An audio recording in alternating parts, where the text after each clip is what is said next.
Hello and welcome into the NBA Roundup Podcast. I'm Shane Stanley, joined by John Hepso and Gudmund Hepso again. Hey, yes, sir. And now, boys, we're into the Final Four. So we said, I think on our last one, that we were hoping for a couple of Game 7s, and we got two. We got two, yeah. Not bad. And they both stank. Yeah, that was bad. They were awful. We didn't get any in the first round, and then we get two in the second round. They're both like 30, 40 point games. Yeah, the Boston Milwaukee one was good until the fourth quarter. And then the boys just, what's his name?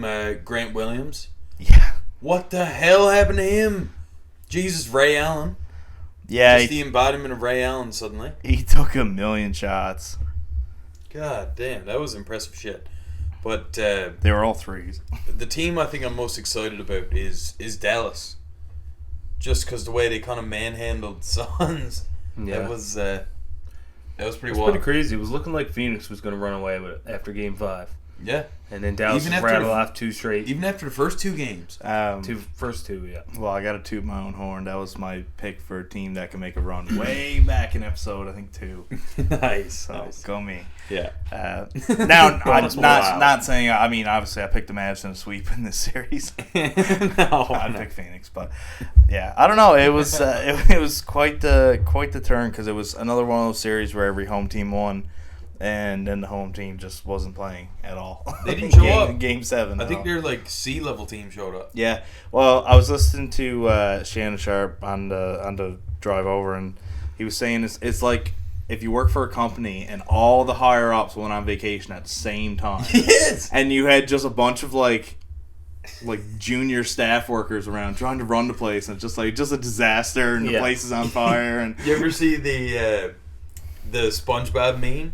And it's inside of his brain, and just everything's on fire, and everything's going crazy. He's just running around. Bunch of different SpongeBobs running around. Yeah. It's just chaos. Looking for the files, and it's like, it's not in here, burn it! And it's just everything's burning, and it's just gone to shit, right? Yeah. That's definitely what I pictured. Accurate representation of the Phoenix Suns. So quite a wild series. So we'll get into it series by series here. I think we started with that one, Dallas and Phoenix. So we'll get into that one. It was... like I said, it was 7 games, so it was one of the more competitive series on paper. None of the games were particularly close. The home team kind of just took over almost all of them.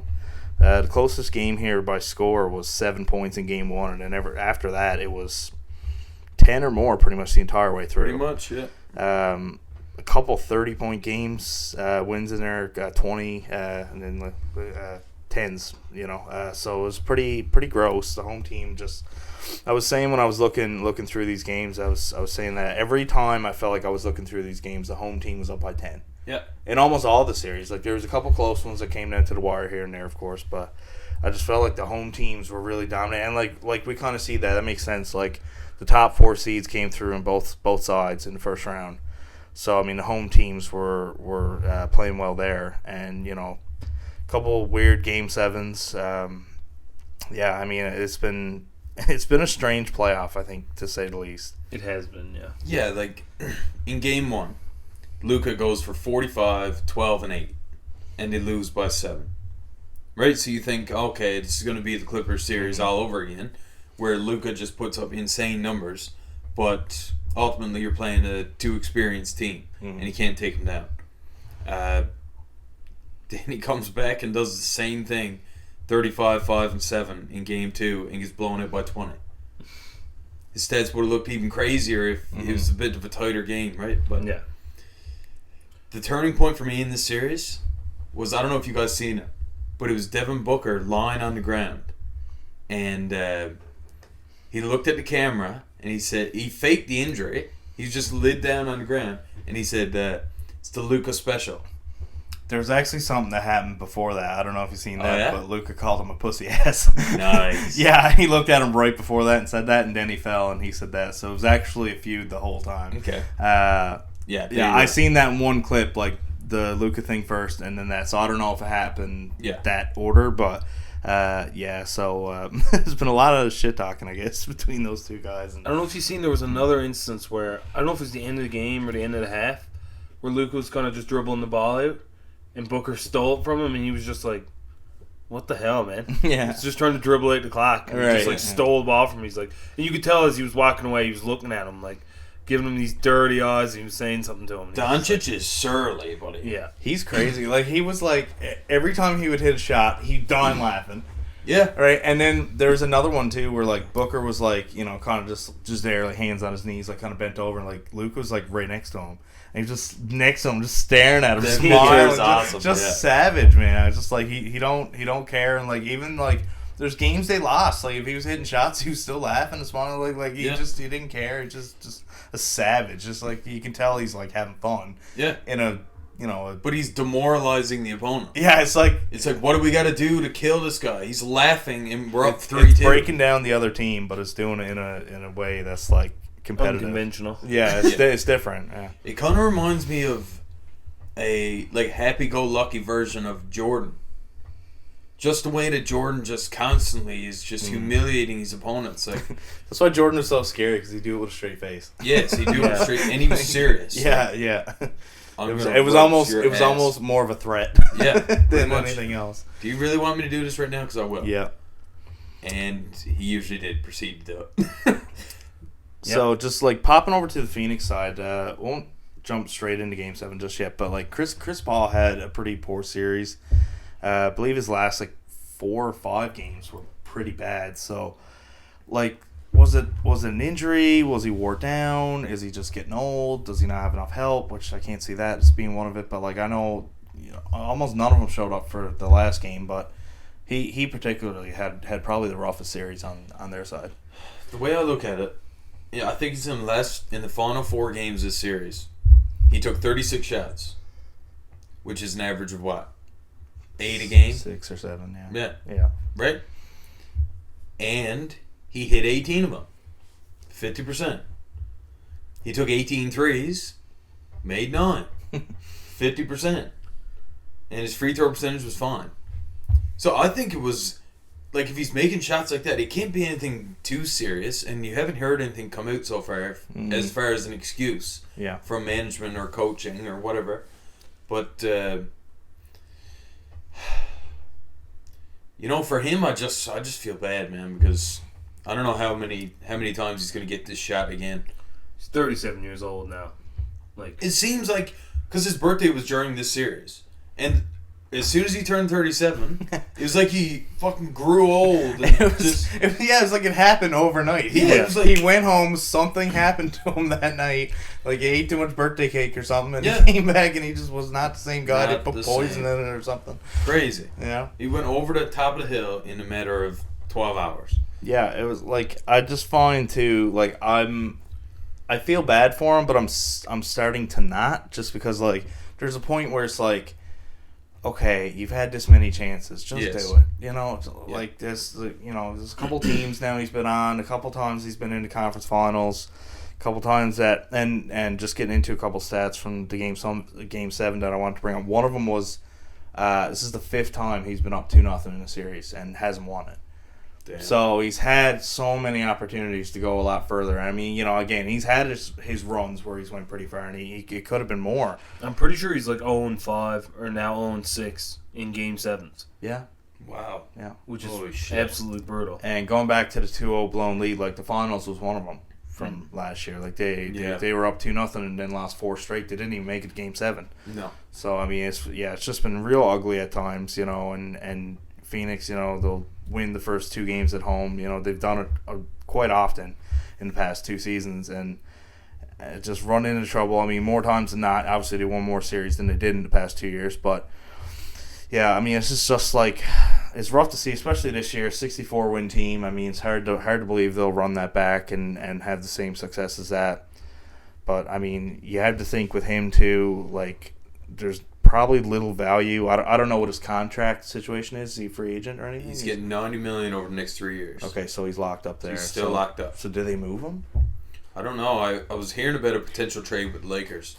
Westbrook for I was going to bring that up. Like, where would he fit? And that was the team that stood out to me too. Just because obviously upgrade over Westbrook in terms of style too. Yeah, like what he actually does. Is it really an upgrade though? Put him on that old ass senior home squad in LA. Well, he would be one of the rare people to go to that team, and their average age goes up. Yes, like it actually gets older. And that is another big thing with this series as well. They were just attacking him.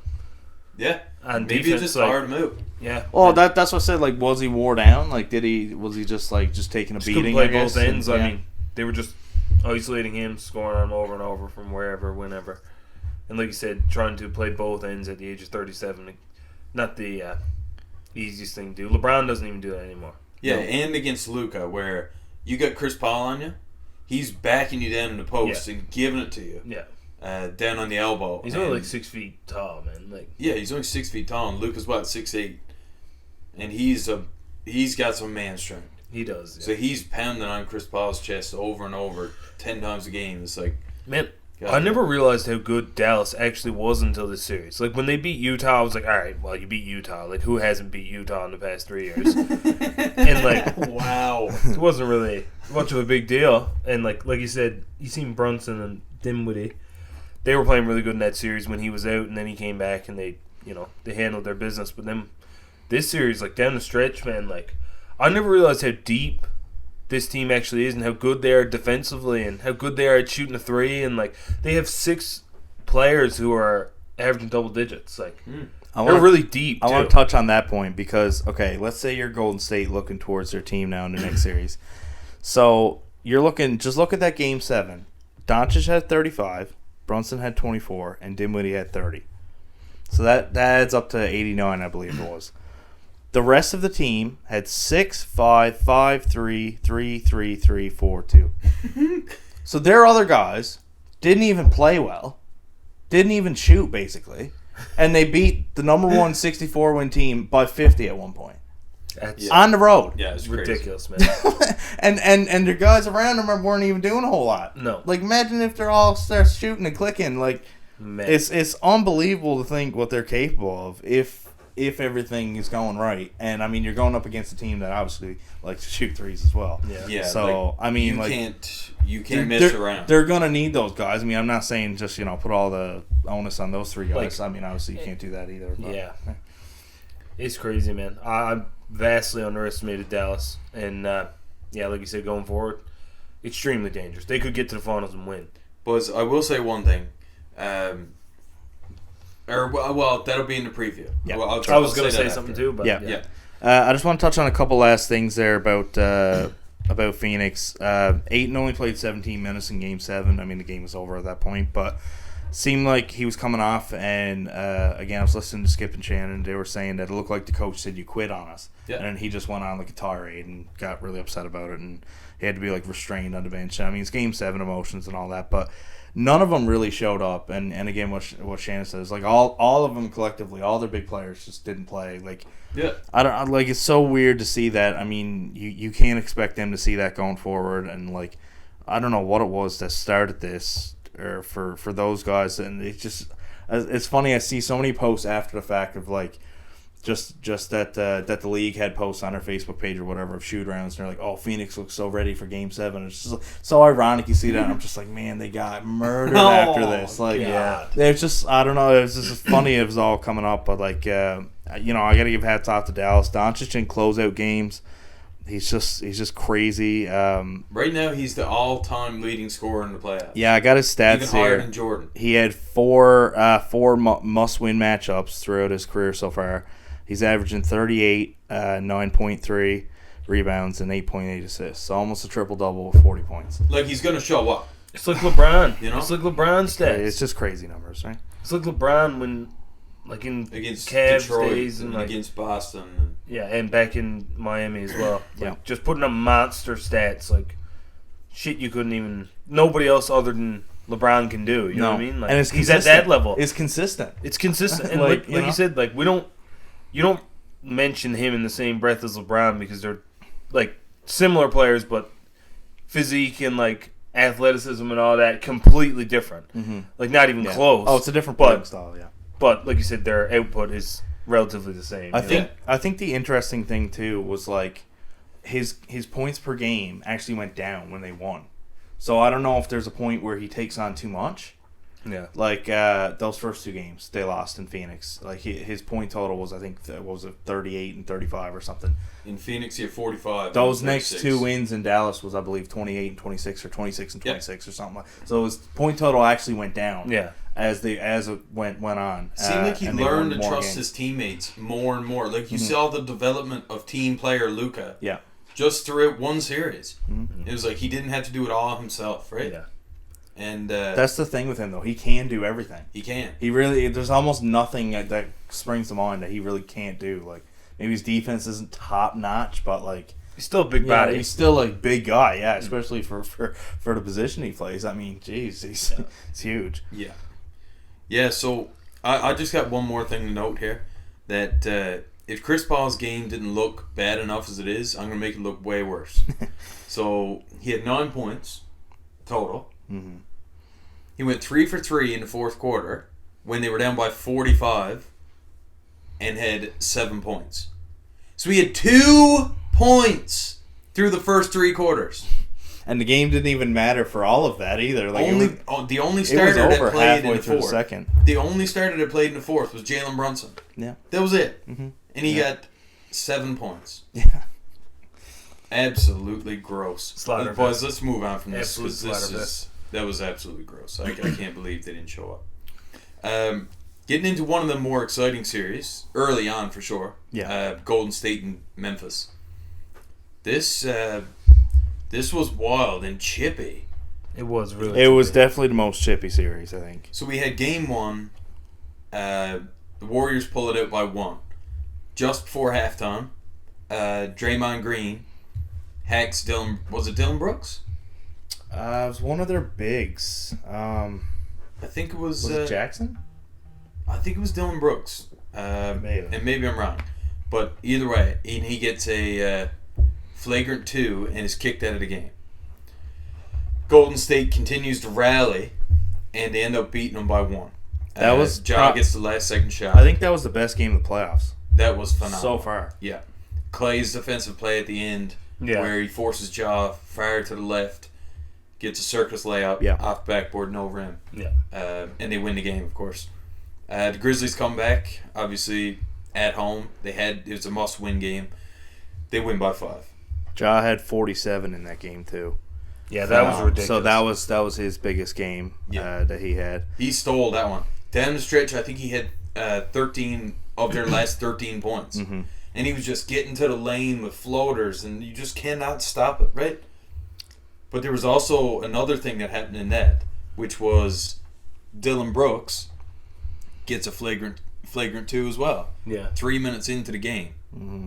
He's kicked out of this game and is suspended for game 3. That was the arm break, right? That was the Gary Payton Whack across the head. broken elbow. Yeah. So really, he got suspended for 2 games. I would have liked Yeah, to see he was gone for the whole one that he was ejected for. And you see how he played in game 7. He would have been a massive, No, it is one of those things where it's like, okay, yes, like he gets suspended, which makes sense because if he didn't crack Gary Payton over the head, he'd still be in the game and he'd still be playing. He's out for the rest of the series. I think the injury played a part in it too. Yeah, I think if Gary Payton got up and went on, but the fact Probably that wouldn't have got suspended. that he's probably gone for the playoffs now, one can it just looked a lot worse. that where if he's gone because of your action, you should be gone too. Exactly. Agree. Yeah. At, Kinda at least equalized for a game, right? Yeah. But like that's the thing too. Do you consider an ejection a suspension? I personally don't, but I guess No. I guess Not in all it cases. seems a lot worse. Yes, because of when he got kicked out. Yeah. Like, it was so early on that he did miss a full game. Yeah. Right. So now had that happened in the fourth quarter, obviously that's not fair to be like, well, he already served one game. Like, well, no. Exactly. Right. So I guess that is kind of subjective a little bit. Yeah. But game 3, all that happens, and the Warriors absolutely stomp the Grizzlies by 30 points. Yep. They get it from everywhere. Kuminga came in, had great minutes. Curry with 30. Jordan Poole near 30. Clay 25. They just played a phenomenal game. And Curry played well too, knowing that Brooks was like his primary Defender on him. Yeah. So yeah, that definitely helped them in that game. And they were 53% from 3. I mean, that's Golden State. Yeah, well, they shot 65% for the game. Yeah. From the floor. Yep. Like, how the hell are you supposed to win a game when the Golden State Warriors shoot 65%, right? In game 4, another nail biter. If game 1 wasn't the best game of the playoffs, this one was. Yeah, It's close. 100%. It was close. this was the game. Clay hit 3 down the stretch. Huge shot. Yeah. They missed two free throws. Ugh. But yeah, so strange for him too. Like they've been having issues throughout the playoffs, man. too. Curry. I don't think Thompson has necessarily looked like himself. The past, like this series, especially, like he's had his moments where he's went off. I can't remember what game. Game was. 6. He went off there one That's game. Clay. Like, and like, but that's what he can do, right? Like he can be in a slump, and all of a sudden he's not. Yeah. Right. Like, and he's such a it's unfortunate he's a streaky player. I think like injuries have taken away some of his like movement quickness a little bit, so he can't quickly get his open and just like you know what he's like, get it, pull, shoot, like just no motion. I feel like he lost a step even, and I don't know. Like I'm thinking like, okay, well, time will he get it back? He may never get it back, right? He's getting better and better and better as the playoffs go on, though. So I definitely hope he comes back to be 100% himself. But, I think the biggest thing with him is his defense as well. Like if he doesn't have that quick step, he's generally like unless you count Draymond Green as the best defender. I think Clay is always overlooked as like one of the best defenders on the Golden State Warriors. Because like he's always guarding up. He's always been. Yeah, taking their best perimeter player and just like in Game 6, locking him up. Clay had 3 blocks. Yeah, that was his game. And forced a bunch of steals. That's kind of where you don't know because like he's coming off that Game 6, and what did he have? Did he have 30 in that game? 30 points. Like you said, 3 blocks. Is that going to continue into this next series? If it does, I mean, 8 of 14 from 3, just phenomenal from Clay. Yeah. The Grizzlies, they lost John Morant in Game 4. So a lot of deflating things happened for them. Yeah, it was such an up and down series for them. They were talking so much shit when there was so much. I feel like every game there was something that came out of it that was like unrelated to the game itself. To basketball. Yes, it was just. I just find the Grizzlies do that, man. Like when they played Minnesota, I found it was like they play a game, they lose, they don't say anything, they complain a bit, then they play a game and then they win, and then they talk all this shit. Like they just won a chip or something. Yeah, and then they lose again, they complain, and then they win and they talk a bunch of trash. And it's like the same thing over and over. Like they don't talk trash when they're losing. They just go and complain about how they lost, and then they come back and win, and they go, "Oh man, we want all this smoke, man. We're going up that chimney, man. We're going up the chimney, man. All this shit." It's just like shut the chimney. Yeah, or no, we're not going up the chimney. We're going down the chimney. Yeah. Like what the fuck? Like what does that even mean? I don't know. It's a smoke reference, I know. But smoke. Yeah. Like, and they kept that up after the series was over too. I think it was Dylan Brooks who was just like we're young, they're old. Like, do you got to say that? Like, just shut up, dude. He was talking about them being a dynasty and all this stuff. He said he was a dynasty. Oh, he said I am a dynasty. What is wrong with Dylan Brooks of all goddamn people? Yeah, like, oh my Jesus. I don't know. Like, listen, I understand that they're like they got a good record without Ja and all that, and there's something to it, but like it's a team effort. Let's not. But when he's not on the floor, there's no closer. There's nobody who you can just go get a bucket, roll it onto the floor and play defense. It's like Ja's just gonna go out there, go to the rim as hard as he can, jump 5 feet in the air, and do something. Make something happen. The rest of the guys are kind of catch and shoot. Dylan Brooks does have the ability to play 1-on-1, but not like Ja. And it showed in Game 5 and 6. Well, of course, they won Game 5 in a blowout. But what's kind of the difference between like your role players and your superstars? Yeah. It's like your superstars make big plays down the stretch consistently. Exactly. Your role players can make 1 or 2. And like going back to what John said, like they did win Game 5 and it wasn't close. But like again, that's the difference. As Gudmund said, like stars can do it for a game. Yeah. Like superstars do it every game. Yeah. Right? And like that's the difference between those two. Like Ja would always, like he always had an impact on the game, whether positively or negatively. Yeah. Yeah. But always has an impact because he draws that attention, and at the very least, he's a decoy, even on a bad night. Yes. Yeah. No one can really say that about anybody else on that roster. Yeah, that's right. So the Warriors take the series in 6. Speaking of dynasty, I mean, like a team that's done this now for, I mean, what'll this be? 5 finals in? This has been number 6. This has been 6 Western Conference Finals in 8 years. The first team to do it since Jordan. They lost 2. They lost in the playing game and they didn't make the playoffs the year prior. Since 2015. That's incredible. That's insane. That's nuts. Like, I guess LeBron, if you look at like an individual, there's been people who've, like, LeBron went to 8 straight, but with 2 separate dominant teams. You know what I mean?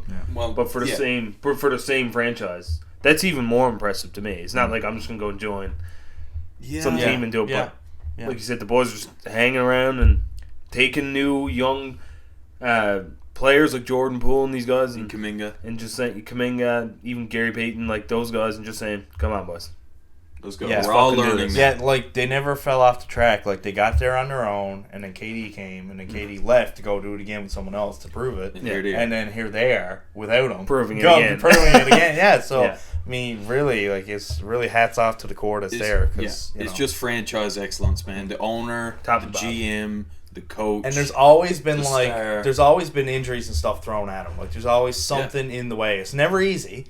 No, right? I mean, it was easy those couple seasons that KD was there, but besides that, it's never easy. Yeah. And they keep getting back, and like they really do, to use a football term, the whole next man up thing. It's really, that's the team I think of.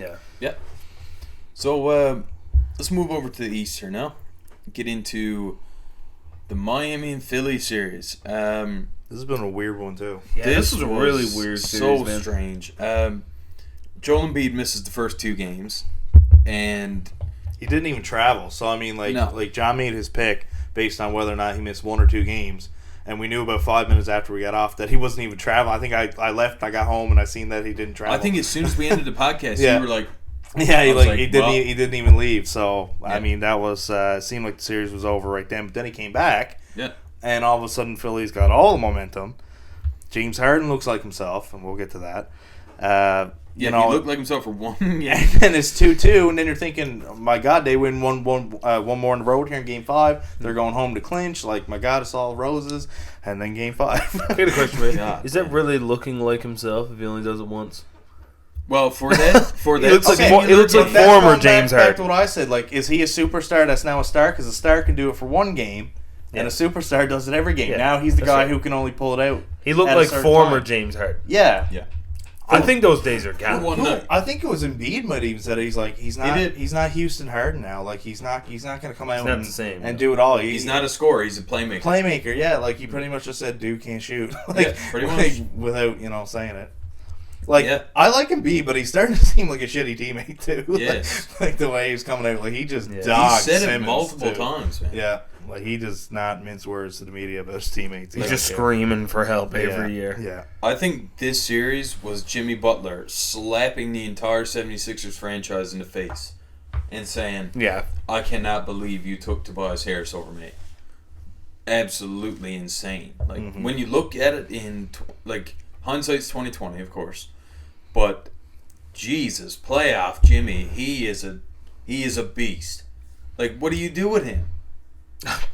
He just does whatever he wants to do. Like, he doesn't necessarily take and make a bunch of threes, but it seems like every time they need a big bucket, he's there for it. He's another player who does a bit of everything. Yes. Like he's, I don't know, he's scrappiness defensively. I don't want to bring up his leadership too much because he does have moments where he kind of gets selfish, but he is a solid leader. Seems like people look up to him. Because they do have some young pieces on that team that's still learning. I think he's a leader by example, opposed to vocal. Yeah. You know? But he holds people accountable as well. Yeah. Like he's hustling. Oh, he's stern. Like that's. Like you said, leads by example, but also like, come on. Like he's the type to cause a fight on the bench rather than be the leader. Say, come on, boys, let's haul it in and be solid here. Yeah. He'd be the guy who's causing the fight, but it's because he cares. It's passion, right? Yeah. So. And he's actually with the perfect team for that because they understand that. You know what I mean? Yes. Eric they know Spoelstra, who Jimmy is. They know they're the exact same breed. Haslam's just the big security guy, big boss who's just in the mafia boss is what I picture. He's just sitting at this desk in the back with all the lights off. There's just this little lamp there. It's just men listen. And fucking fighting. he just has the insight. He's been there for the past 85 years. To me, that's how I picture Pat Riley. Yes. You know? And, That'd be a better example. But Haslam is like his guy, right? He's like right He's the hand foreman. Yeah. Because he's been there forever. He has. He's been there. Yeah. I was just reading a stat, too, about all the potential matchups, and they said the only guy, and I was reading the Heat Mavs, if that was the potential final, he's the only guy that was there from the 2011 matchup between those two teams. He's the only guy on either roster who played in that series. Wow. And he's still there, so. Yeah. I guess it's not too hard to believe when it's 11 Which actually years of doesn't overturn. seem that long ago. I mean, I still remember moments about that series, and there same. was, it seems long when they say he's the only guy who's still kicking around. It makes it seem like everyone during that time is just gone, but... Then you think about like Jason Kidd and how many guys are gone? yeah, really though. Yeah. Dirk. Yeah, that's pretty nuts.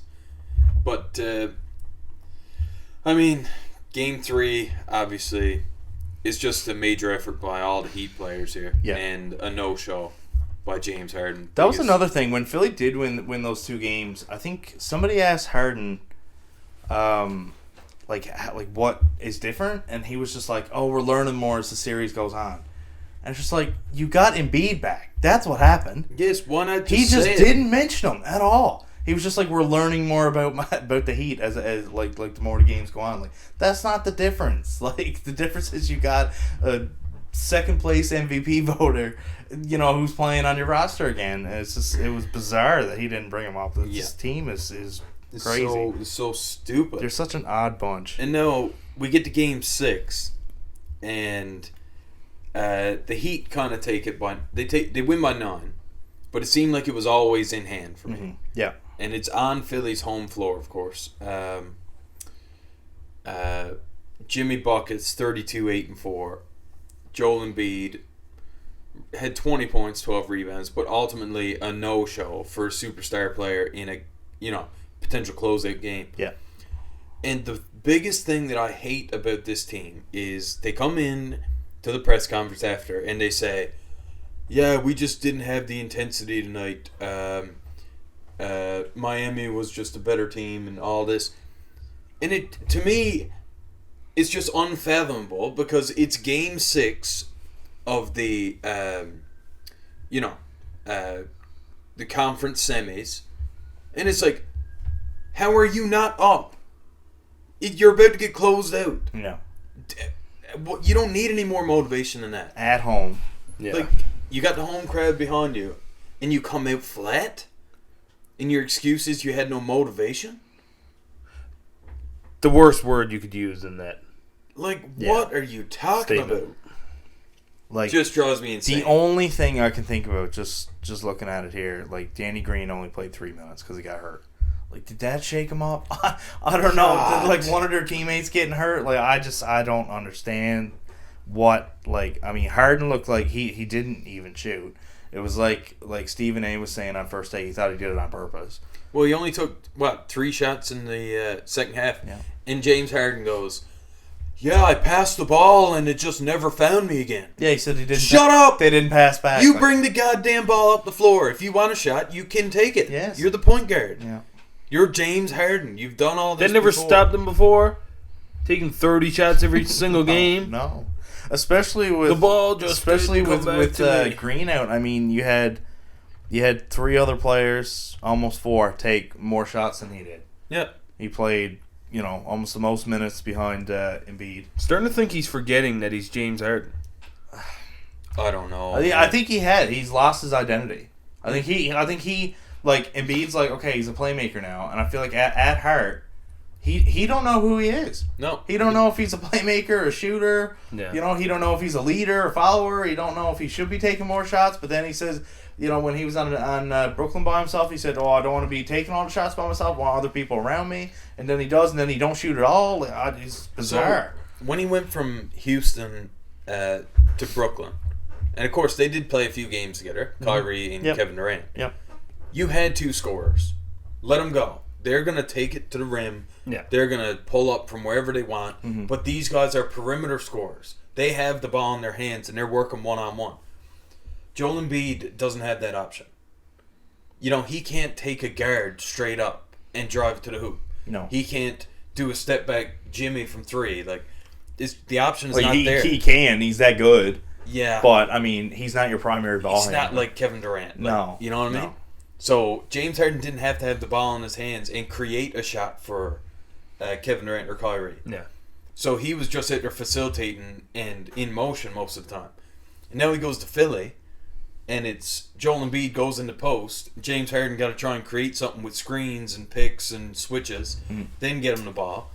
And it seems like he's lost his way in that style of offense. Like, I don't know. He's not a primary. It don't seem like it's the right system for whatever reason. I thought I Brooklyn don't know fit what him is perfect. though. What can be the right system? Like if people were comparing this to like Shaq and Kobe, and like you look back at like the way James Harden used to play and the scorer he was, and like what Joel Embiid is now. I mean, like it's not a good comparison, but at the same time, you can see kind of the parallels. Like if you look at it on paper, for what they both are and were. Yeah, if you know nothing about either one's playoff success or failures, and you just look at the stats, then it's like, yeah, makes sense. Yeah, I think scorer and elite big. But man. you have to be the elite scorer. Yes. You know what I mean? Like Kobe didn't just stop being an elite scorer for Shaq. No, they both played insane. And yes, like you said, he is a point guard, and even when he was in Houston, he was averaging like 10 assists. Yes. And scoring like 33 points a game. Yeah. He averaged 35, 36 one year. How can you not I continue think to? He led the league in assists. The only place I could see him have success now, and I honestly think his attitude alone would blow up that team, is Golden State. Because I think like they can operate with 3 guards. They've done it now all this year. Like that's what they do. Clay can create his own shots. Steph obviously has handles like probably the best player Him and Kyrie we've ever seen do it. Like. Yeah. I mean, so he doesn't have to be the main focus. There's 2 guys there that can shoot. If he got a hand in his face, we know he can pass. To me, the issue with that is it's just his crappy attitude. I think would ruin it. Golden State plays a motion offense. Like you see, it's just this. It's like when you're on defense, it's like you're in a tornado and you're just chasing all the time. And James Harden is not in good enough shape to play in that offense. Yeah, you got to have some serious cardio. Like if you watch the way Steph Curry plays. And same thing with Jordan Poole and Clay. Clay, they are always on the move. That's why I say they would never do it because like they're getting younger, if anything. Yeah, exactly. Right? Yeah. Like they're good. I think if they came to them and no, we're good. Yeah, like right. Yeah. I think like Jordan Poole is already James Harden. Yeah, as a younger, probably cheaper version. Yeah. You know, and that's the thing too. Like if he gets a max contract now, talking about Harden, like. He's 32, I believe, or turning 33 this year, or something in that range. Which is mind-boggling. So if he gets a 5-year deal, and like I heard today, like if that happens, it's a bad deal right now. Yes. Because assuming this is how he keeps playing. I think on average it would be $54 million a year. So it's a bad contract at his current age. So what happens now in 2 or 3 years when he's worse? Now it's a really bad contract. Yeah. Yeah. What do you do with him? The only team where that works is the bottom dwellers. Like, wherever Westbrook's going. Yeah. Washington. Dump him on Go back to Washington. Go back to Sacramento. You know, you got 2 exciting guys there. You put fans in the seats. You don't make the playoffs. And perhaps you do make the playoffs. You get into the play-in tournament. A couple extra games for you. Maybe a bit of revenue. But I can't see anyone... I could see the Lakers trying it. Oh, jeez. I could see them trying it. I really could. I just like because they're. I would love to see. Because like that's what they say with the Lakers too. They want superstar, big names. Like this is something stupid they would do. Yeah, it is. This is something dumb. Watch them pull something. I think and give away the young players they do have if they have any left. They don't. Away to try to get them like. They got Taylor Horton Tucker. Incredible if they they got no picks. I don't even know what would they give them money like here cash consideration. We'll pay you just. I feel like there's absolutely no way they didn't learn their lesson. Yeah. There's no way they figured it out. There's no way to go from Westbrook to Harden. Does Phil Jackson still have any swing? Because he was dumb enough to do the last couple. I've been hearing some stuff coming out about him talking about trading LeBron James. That's what he wants to do. Yeah, he wants to trade him. I feel like Westbrook. I feel like the only that's reason, his master plan. I feel like the only reason that makes sense is that you could actually get some assets from LeBron, but you probably can get he's the only one that has any worth. That's what I mean. You can't get much for Westbrook now, other than cap space. That's basically all you're trading. I mean, Westbrook for not now. that AD has no worth, but I shouldn't say no worth, but minimal compared to what he could have got probably Well, a year his ago. value will skyrocket when they won the Yes, chip. yes. And now it's in the drain. Yes, 'cause he's injured well, all the it's, time. you'd be Just so selling, much uncertainty. you're selling them low at that point, Exactly. right? You're not selling them high, and Yeah. it's unfortunate for them, right? It is So very what's unfortunate. I think we should move on here to the Boston series. Yeah, this is the last What do you one. think? The last one to read it? Yep. So Let's so we'll get into this was a pretty good series, I must say. This was a pretty good, yeah. It was like, if you look at them, 5 of the 7 games weren't necessarily close. So I went 7, and you really didn't know who was going to win each game coming down the stretch. And there was moments you felt, okay, it's definitely Boston series now. Oh, okay, it's definitely the Bucks series now. And then it went the other way by the next game. So it was hard to get a read on, I think, this series, but overall it was entertaining. I mean, there was momentum swings all over the place. Big superstar games. I think the biggest thing for the Bucks, missing Middleton tremendously in this series. I think they really had some trouble in the middle.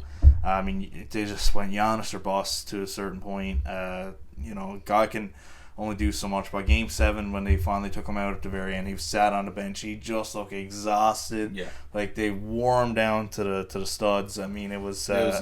it was tough to see him put himself out there like that to pull up a little bit short. But I mean, hats off to Boston. They were, and obviously home court played a lot in this too, with Game 7 being in Boston. And that was kind of one of the things, like you mentioned, how Chris Middleton was out. Couldn't rely on anybody else to really step up and There was take no the game inside over. shooting. Because, like Giannis, like you said, the 3 games they won, Game 1, Game 3, and Game 5, 2 of those games he had over 40 points. And then the first game they played, he had 25-point triple-double. So every game that they won, he willed them into it. And it was a 3-point not only game. a triple-double, but he had 13 rebounds and 12 assists. Like, it was a big And one. those games that they won was they beat them by 12 in the first game. Mm-hmm. Then in Game 3, they only won by 2 points. And then in Game 5, they only won by 3. So he really did will them Yeah. to those wins. That first game was kind of a shock, I think, to Boston when they came out and took Game 1. Yeah, because It was. they It was a led punch from in the start face. to It finish. Like the Bucks really, I think they were up by 7-10 almost the whole game. They were took watching that how many when, threes did they take? Something ridiculous. Like Yeah, the there was most. some Yeah, that crazy- game actually ended before our picks. Actually, we were here watching it as we were on last time. Yeah. Yeah. I mean, Giannis, I thought it was funny. Skip Bayless tweeted, he goes, Giannis charges more than Tesla. Man, Which is exactly what happened in the series. There was no sense of an outside shot. And Giannis just to the lane, over and over and over and over. And Boston just stood there and took the punishment. And credit to him, he knew that was what they had to do. He knew he was probably going to get called a bunch. Oh, yeah. And he was just like, I still had to do it. Obviously the charge is it's a good rule. There's nothing you can say about it, but it gets to a point where when you watch somebody like Giannis playing against these guys, when people are just standing there and he's trying to get out of the way and he's hardly hitting you, but you're just falling down to the ground and you're getting these charge calls, it just gets to a point where it's like, you're not even trying to play defense anymore. No. You know you can't stop them. Yeah. So you got to just let the refs dictate the fucking game, you know? It's pretty sad to see. You're basing your entire defense on a ref call. Yes. Yeah. And that was just man, watching how many charging calls he actually got, it actually almost made me sick. Actually seeing that happen. People just standing up straight, waiting for him to nudge their shoulder and then falling down. But a lot of the charges were... A lot of them, yeah. Oh, for sure. But smashes that's the to thing. chest. That's the thing about the rule. It has to be a thing because, most of the time when charges are taken, they are legit. Yeah, You know but what I mean? there's also a ton of charges that I thought should have been called that weren't called because it's Giannis. Yeah. It's like Shaq. How do you officiate a man who's 350 pounds, 7'2", Yeah. and he's hitting it up against a guy who's white chocolate? Yeah. Jason Williams or something. Yeah. He's just stood in the lane and he goes flying out to the side of the arena. Yeah. And it's Bro. how do you make the call? And it's definitely unfortunate, too, that, that's the way to defend him because, okay, if you're getting hit like that and you're falling down, it's going to be called one way or the other. Yeah. And if it doesn't go your way, he's a crap free throw shooter. Yeah. That's the way to play defense against him. It's unfortunate. And, it does cause for some boring balls sometimes when that's the worst him part at the about free it. throw line and he takes 10 years to shoot one. It's It's just him practicing with no ball, right? He's just, whatever. 10 dribbles. Yeah. But that is kind of the worst thing about when you play defense and take a charge. Unless it's just a straight up offensive foul. If you're taking a charge, you're standing up straight with your feet flat. There's no way you're standing up on your feet if your feet are flat and your back is straight. So, I mean, it's almost always going to be a call. You're gonna fall down. You're not on your toes. You're not leaning forward. You're not in a strong defensive position. You're gonna fall down if you're standing straight up. But we've seen this before. Yeah. Of course, they were infamously up 2-0 on Toronto. Yep. And Kawhi Leonard took them straight up. They built a wall. Yeah. There was really nothing he could do. But you've seen them crack the code a little bit over the last few years. Over the last, I guess 2 years now, where you can't build the wall because Drew Holiday and Middleton and Grayson Allen and Connaughton and all these guys can hit sharpshooters, right? Yeah. But without Middleton, it's all Giannis, and he's not going to kick because nobody's open. They're putting two guys in the lane. He's going to charge one of them. Mm-hmm. They're able to build the wall. Yeah, and that's if Middleton that's was why there, Middleton is the key to. Yes. If Middleton was there, it'd be totally different. And he never played at all, and he still went to Game 7. And we're on home court in Game 6 to close out. Yeah. So at the end of the day, Boston earned it. I'll give Tatum all the credit here because Game 6, oh my God, what a game. What a game. 46-9-4 out of Jason Tatum. 44-20-6. And that was a duel between him and Giannis because Giannis also had a big game.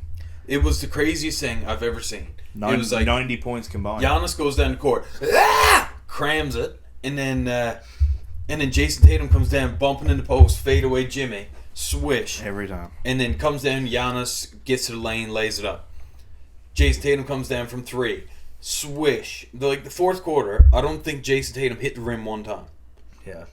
With the shots he hit, it was just pure swish every time. And most of his coming from jump shots, too. He shot over 50%. It was unreal. He shot a better percentage than Giannis, and he was just cramming. It's crazy. It was a phenomenal game to watch. I bit my tongue after the Brooklyn series because I thought it was too early. But is he a top 5 player?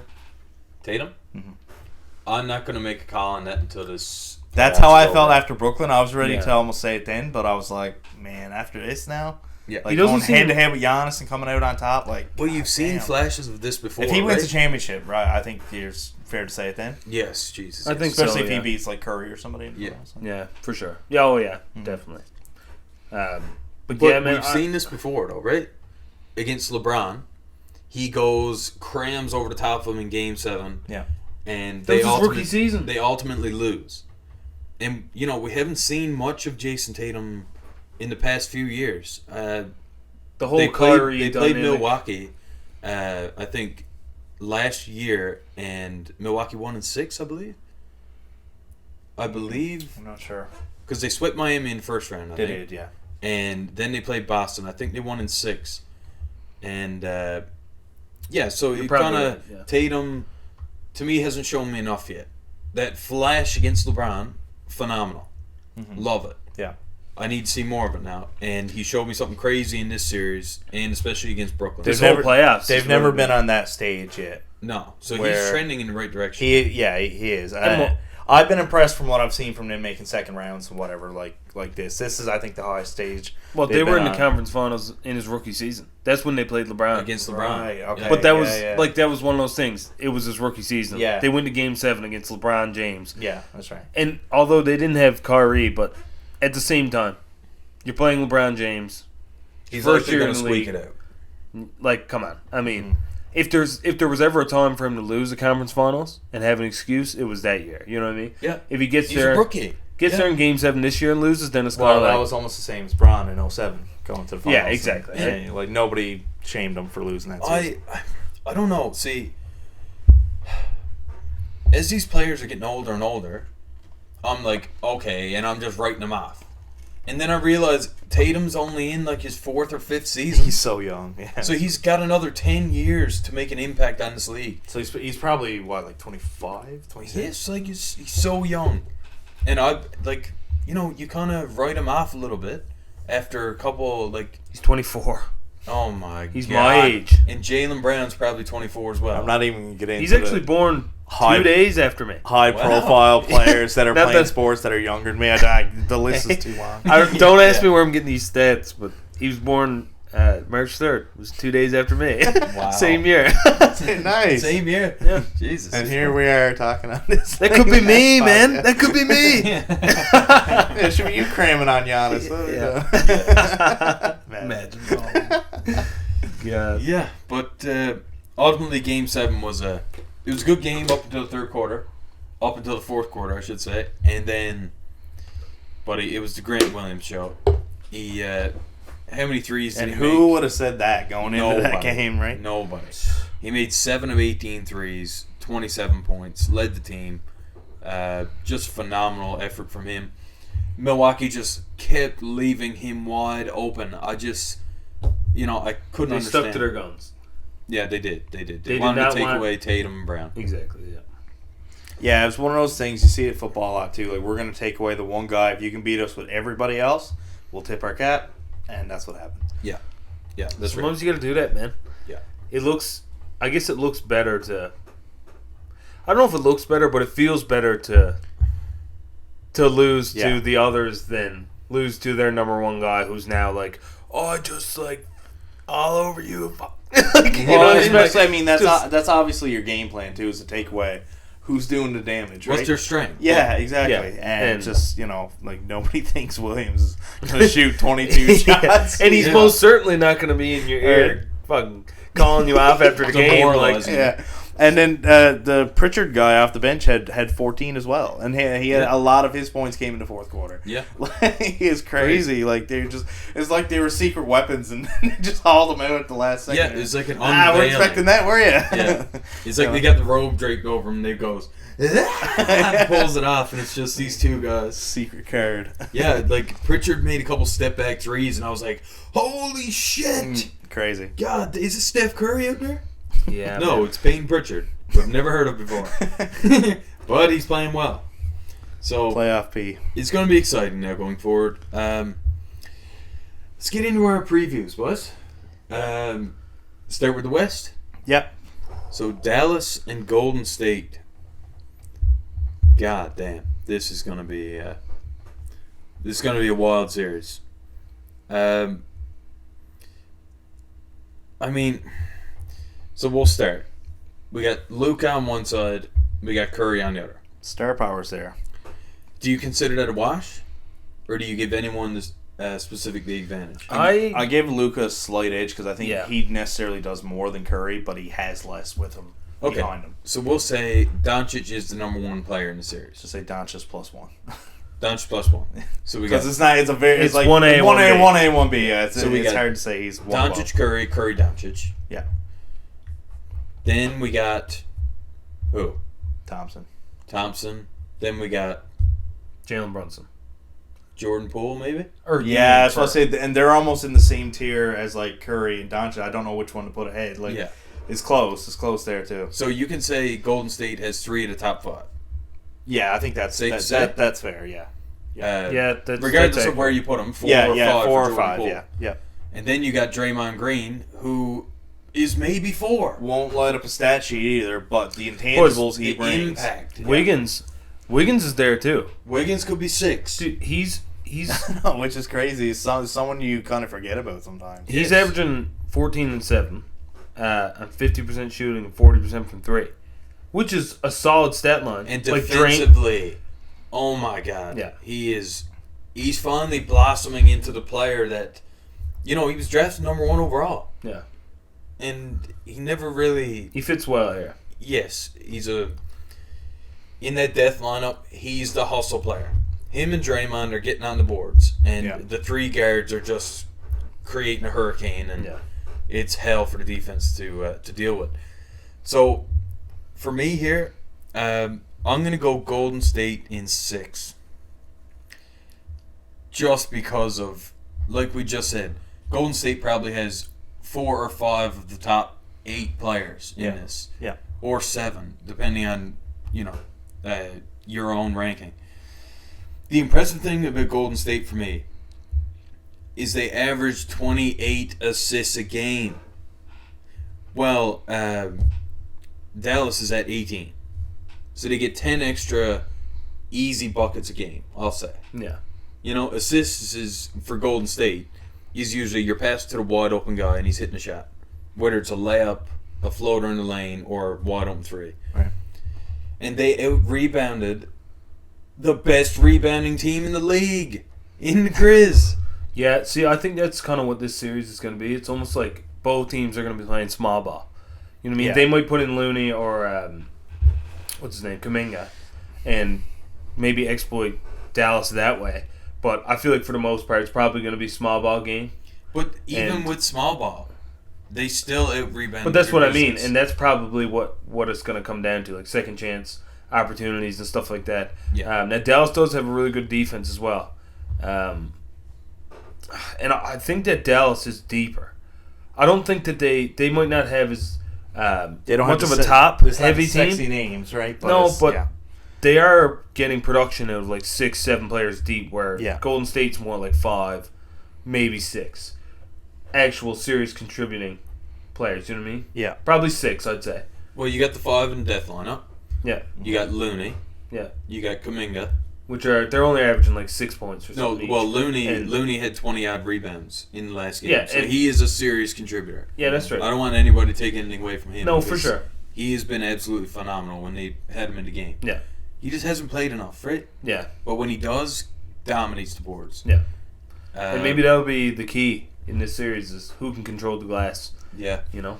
The contributors for me for Dallas are 3-point shooters. Well, that's Like Maxi yeah. Kleba. He's a 3-and-D guy, Yeah. right? 50% from 3. Yeah, exactly. And he's gonna play great defense. You got Jalen Brunson, who's Who's emerging? one-on-one scorer. Emerging, yeah, like he's getting When better. Doncic is off, obviously you got Doncic, and you got Dylan Brooks, who is the wild card for me. I don't know what he's capable of. Do you guys have any idea? Who? Dylan Brooks. Or no, sorry, he's on Grizz. Yeah. My bad, sorry, boss. So who are we talking about for the third guy? And Dinwiddie. Dinwiddie. Dinwiddie. Okay. I don't Yeah, know what Dinwiddie. he is either. Yeah. Because on Brooklyn, when none of the boys were there, he was great. 22 points a game. Yeah. Then he goes to Indiana. It seems like he fits the role a little bit. No, I better think in he Dallas. came straight from Brooklyn here. He did, yeah. Did he? Yeah, and Yeah. he was a good one-on-one player in Brooklyn, and he's been able to do the same thing when Doncic was out, and now like he's just another player in their lineup who can create his own shot. You know what I mean? Yeah, that's and right. he's shooting great from 3, averaging 13 points in the playoffs. Like he's doing really well, Mhm. and that kind of goes down the line. Like Spencer Dinwiddie, 13 points per game, 40% from 3. Finney Smith, 11 points per game, 42% from 3. Reggie Bullock, 10 points per game, 40% from 3. Like, that's kind of what they're getting out of all of their players. Support players, Kind of, yeah, exactly. Like, averaging double digits, and this is the whole playoffs, and shooting threes. That's where they get all those threes from. And like you said, Doncic is going to attract so much attention that do a little kick pass out. And Yeah. then you got players like Dinwiddie who can create their own shot. Yeah. So I think it's going to be a really tight series. And I guess to get to my pick, I'm still going to roll with Golden State because they're about the only chance I have left to salvage my finals prediction. Yeah. Even though said they were going to lose, but I'm going to take them in 7. I think it's going to be like down to the. I think it'll be a close game 7. It won't be no Dallas comes in and absolutely blows them out, or Golden State blows them out. I think it's gonna might be a 5-point game in the end. Yeah, there was a big part of me that wanted to pick this in 7 just because, like, well, 1, Dallas is playing well. 2, Golden State will be at home, and I trust that they'll probably hold home court a little bit better than Phoenix did. I end up going Golden State in 6. I think this will be, as you guys said, I mean, you know, the superstar names there, the experience is probably the biggest. This team is the in most this series. experienced playoff team Yeah. in the entire league. Yeah. When Yeah, you look and at it's the not- top down. And Dallas has none of it. I mean, you know, they've been into playoffs. Couple first They've had a rounds. couple tough series. So, they've been there, I guess, in tight series. But I don't know. I mean, it's really, can Doncic keep this up? I mean, it's safe to say probably at this point. Yeah. I mean, it's been consistent. I mean, the bigger these games get, the more intense he plays. He plays well. Those guys around him have got to make shots. All of them: Kleber, Dinwiddie, Brunson. As I said, he's emerging. He's getting better. I think he has to play even above his head a little bit. Yeah. I mean, I think I wanted to pick Golden State at home, like I said, 5 or 7, but I just can't crap on Dallas enough to really say 5. I don't think they're quite good enough to get. You're to just 7. not ballsy enough to do it again. No, I can't. And I want to, because Dallas was my team too that could make a run. I'd love to be like, they're just gonna win the chip now, And if they make the finals, I'll say if they make the finals, I'll pick them. Yeah. I'll pick them. I don't care who they're playing. Yeah, I'll pick them. I'll pick them in 4. Then they'll lose. Then they'll lose in 3. They'll lose in 3. They'll just cancel it after game 3. The big thing for me here is I don't think Phoenix made Luka work hard enough on the defensive end. Mm-hmm. And I think Luka is going to be worn out by game 3, game 4, just because he's chasing all these guards. Like, what the hell is he going to do when they get the three guard lineup out? Yeah. In the regular season, how many times have you heard Kyle Kuzma, whoever else in press conference go, we just found out who was on Luka and we attacked him? Because he's not fast enough. Right. He's offensively, he's using his body for leverage to get open. You can't do that on defense, especially against Steph Curry and Jordan Poole.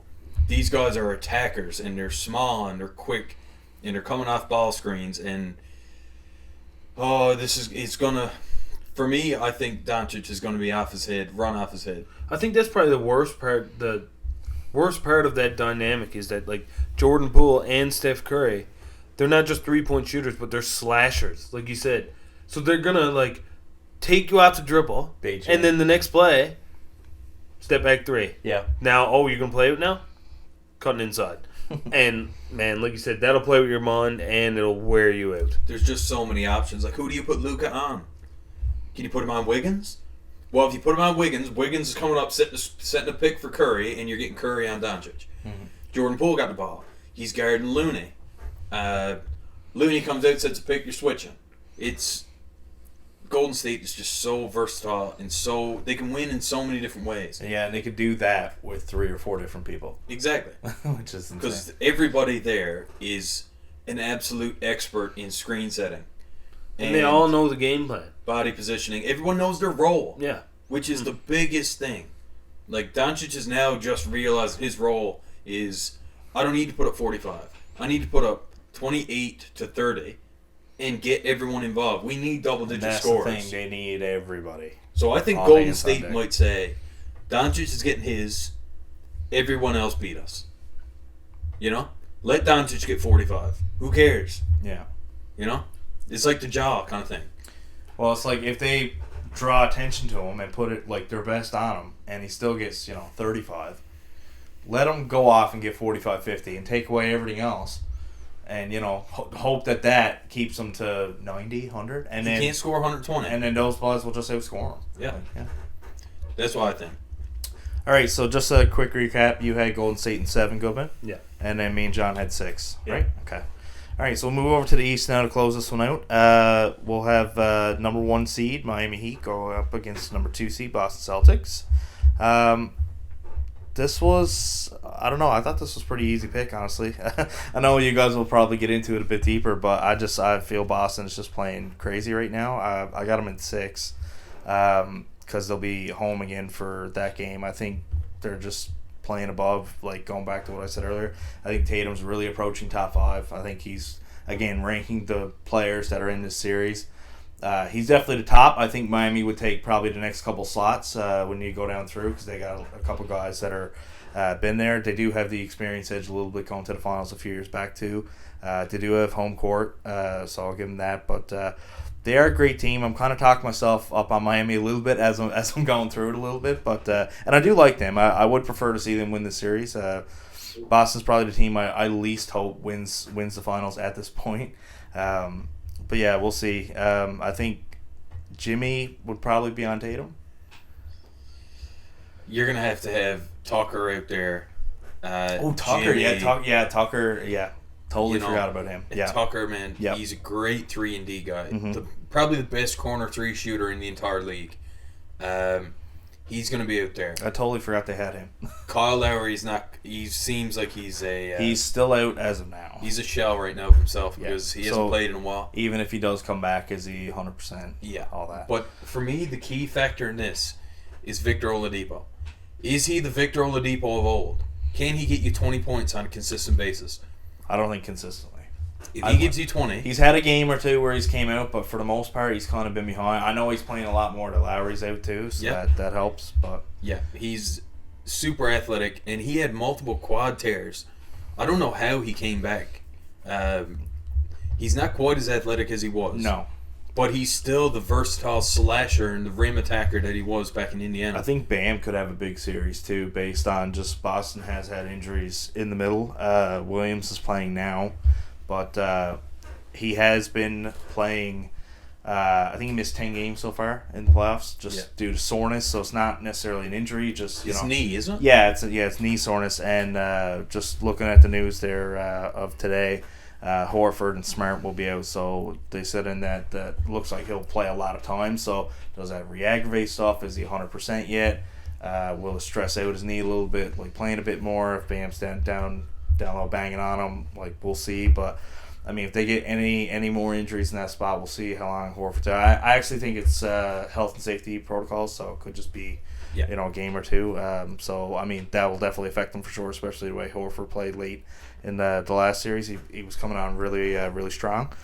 So I think Bam could play a big part of the series too for Miami. Yeah, I don't think that those injuries are going to affect the series as much as maybe some people might, because Miami's supposed to win at home. If they lose, if they win at home, Boston's just in the exact spot that they should be in. Yeah. Going back to Boston, down 2-all. Can you get 2 games in Boston, even it up, get back healthy, and then you got a 3-game series?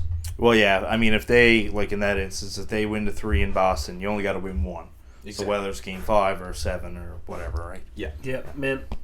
To be honest with you, I think like Jimmy Butler now, like he's been averaging like almost 30 the whole playoffs, but he hasn't ran into a defense like Boston yet. Like they played Atlanta, terrible defensive team. Yeah. Especially losing Clint Capella opens up everything inside. Then you play Philly without without Joel Embiid, and then him coming back.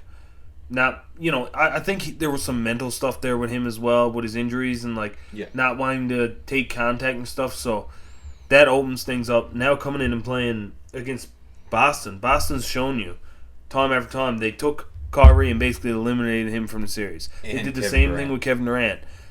You can't really do that with Giannis because he's such a big guy and he's just gonna basically power his way in to the basket, and that's not really Boston's thing. They're a smaller team. Yep. So that makes sense that Giannis would kind of go off, but Jimmy Butler, great player, but at the same time, I don't think his bag of tricks is as deep as Kyrie Irving or Kevin Durant, and I don't think he has some of the moves that they have. He's very aggressive, obviously. Yes. Works for every point he gets, but I don't know. I feel like this Boston defense could really just stymie Jimmy Butler, and if he doesn't do anything, he's averaging 29, and the nearest to him is 14 points per game, and bam, that's for the playoffs. Tyler Hero needs to step up. And Hero, he's averaging big 13 moment for him.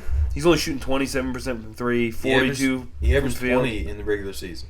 Yeah, but the Coming off playoffs, the bench.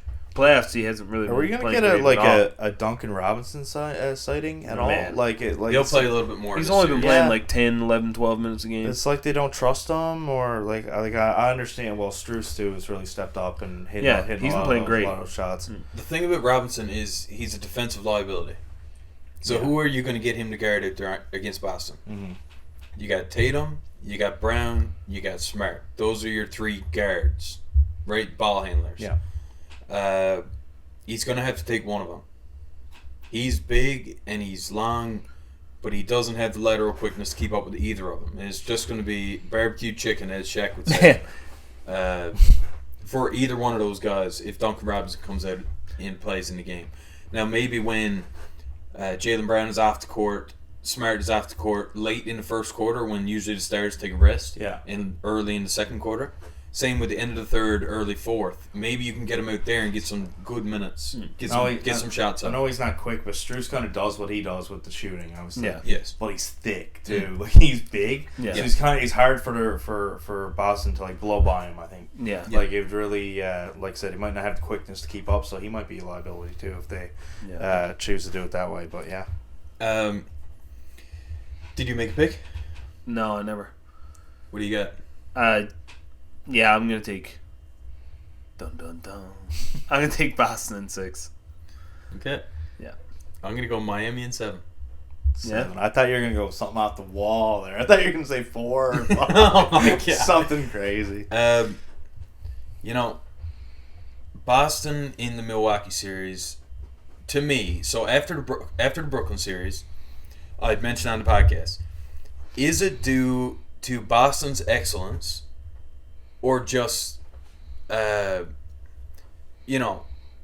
Brooklyn being absolutely terrible and dysfunctional? And at the end of it, I decided it was Brooklyn's dysfunction that led to them being swept. ISO ball, there's no grit, there's no defense, there's no anything. It's just Kyrie and KD. You take them out of the game, you're going to win. Yeah. And now Milwaukee takes them to 7 games without their second best player. To me, that was kind of their defense being a little bit exposed, right? It was just build a wall, and we'll try and take Giannis out of the game. But now, Miami has a lot of solid players. You go Butler, Bam, Hero, Oladipo, Lowry, Duncan Robinson, Strus. These guys are solid players. Like Miami didn't get the first seed because some kind of joke. They're the best team in the East. I got to take them in 7. Yeah, I find they're like a well-oiled machine rather than, okay, we've got this player and this player and this player. Like, they work as a unit, which I feel like not every, Boston Tatum and, a couple of those other guys. Like, I just feel like they do have star players. They do. But they utilize them in a way that just like, again, we said earlier, like, the way Butler leads is because he has players that can also play a certain way that they can kind of lead themselves. Everybody knows their role. Yes, exactly. And I really it's been established. They have a lot of the same core that was there in the 2020 push. Yeah. That were there in the final. So I again, they got the team on paper to really, really go far. I mean, there's a reason, as John said, they're the top seed going in. Again, if those go Game 7, they're on home court. Man, as well. I almost feel like the exact same thing could be said for Miami, though. I know they haven't had the strength of competition either. Well, that's what I mean. Like, was it really Miami being great, or was it the fact that they faced the Atlanta Hawks, which is pretty self-explanatory, or then Philly? Well, they beat them in 5 games. Yeah, and then Philly, which is, they were just, like you said, dysfunctional. They're also dysfunctional, yeah. Completely. And I think these two teams are, like, extremely similar. Well, look at the stats. stats. They're, like, basically the exact same team. Like, yeah, that's what I was going to say. Both top 5 in defensive rating. This is regular season. Yeah. Top 5 in free throws. Top 10 in 3-point percentage. Top 10 offensive rating. Like, exactly the same team. And like you said, they, like, Tatum, obviously, Jimmy Butler, Wash, Jaylen Brown, Bam. Depending how you look at an impact on the game, some might take Jaylen Brown, but it's probably pretty close. I'd probably go with Brown there. Yeah, I think most people would. Just because of his ability to shoot the 3. Yeah. And take somebody one-on-one. When Bam needs the ball in the post. Yeah. And he needs to be going against a smaller center. Like, if it's Jokic, no chance. He's not moving anybody. No. If it's Embiid, he's not moving anybody. He's like a slender, big. He needs some breaks in his back pocket to kind of get those guys back in. And then, like, if you look at Marcus Smart, he's averaging 15 points per game. Basically shooting exactly the same as anybody else or better on Miami's role players. And if you look at him versus Hero, like, definitely better and definitely has a bigger impact on the defensive side of the ball. And then, like, Strauss, he's averaging 12.5. Al Horford's averaging 13. 52% field goal, 45% from 3. Like, I just feel like they have better stars and better role players.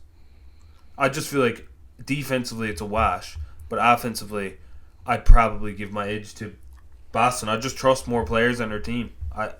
Like you said, but it's extremely close. And the only reason I take Boston in 6 is because they'll be at home in Game 6. Yeah, that was a big factor. In the That's game. really it. Other than that, if they were at home, I'd probably take them in 7.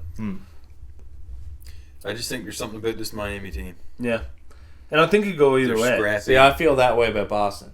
Yeah.